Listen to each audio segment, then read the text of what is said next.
పరిశుద్ధ గ్రంథం నుండి కీర్తనలు 147వ అధ్యాయం చదువుకుందాం. ఇప్పుడు స్తుతులకు పాత్రుడా, నీకే వందనాలయ్యా.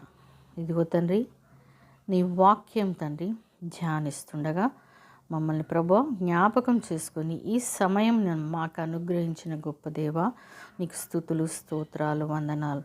నీ వాక్యంలో తండ్రి మేము ఇంకను ప్రభువా బలపరచబడి ఆశీర్వదించబడి తండ్రి నీ వెలుగులో మేము నడుచుటకు నీ జ్ఞానాన్ని మాకు అనుగ్రహించమని యేసయ్య పరిశుద్ధ నామం అడిగి వేడుకుంటున్నాను మా తండ్రి, ఆమెన్. పరిశుద్ధ గ్రంథం నుండి కీర్తనలు 147వ అధ్యాయం చదువుకుందాం. ఇప్పుడు యెహోవాను స్తుతించుడి, మన దేవునికి స్తోత్రగానము చేయుట మంచిది, అది మనోహరము, స్తోత్రం చేయుట ఒప్పిదము. యెహోవాయే యెరూషలేమును కట్టువాడు, చెదరిన ఇజ్రాయేలీయులను పోగు చేయువాడు. గుండె చెదిరిన వారిని ఆయన బాగు చేయువాడు, వారి గాయములు కట్టువాడు.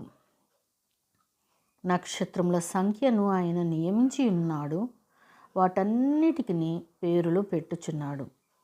మన ప్రభువు గొప్పవాడు, ఆయన అధిక శక్తి గలవాడు, ఆయన జ్ఞానమునకు మితి లేదు. యెహోవా దీనులను లేవనెత్తువాడు, భక్తిహీనులను ఆయన నేలను కూల్చువాడు. కృతజ్ఞతాస్తుతులతో యెహోవాను కీర్తించుడి, సితారాతో మన దేవుని కీర్తించుడి. ఆయన ఆకాశమును మేఘములతో కప్పువాడు, భూమి కొరకు వర్షము సిద్ధపరచువాడు, పర్వతముల మీద గడ్డి మొలిపించువాడు. గుర్రముల బలమునందు ఆయన సంతోషించడు, నరుల కాలి సత్తువ యందు ఆయన ఆనందించడు. తన యందు భయభక్తులు గల వారి యందు, తన కృప కొరకు కనిపెట్టు వారి యందు యెహోవా ఆనందించువాడై ఉన్నాడు. యెరూషలేమా, యెహోవాను కొనియాడము, సియోను, నీ దేవుని కొనియాడము. ఆయన నీ గుమ్మముల గడియలు బలపరిచి ఉన్నాడు, నీ మధ్యను నీ పిల్లలను ఆశీర్వదించి ఉన్నాడు. నీ సరిహద్దులలో సమాధానము కలుగు చేయువాడు ఆయనే, మంచి గోధుమలతో నిన్ను తృప్తిపరచువాడు ఆయనే, భూమికి ఆజ్ఞనిచ్చువాడు ఆయనే.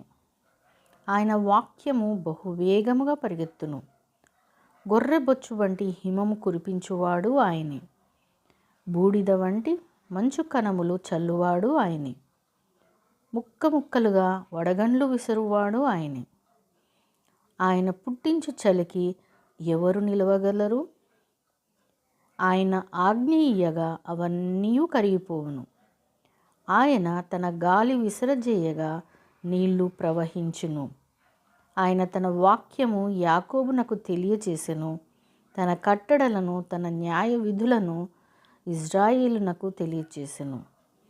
ఏ జనమునకు ఆయన ఇలాగు చేసి ఉండలేదు.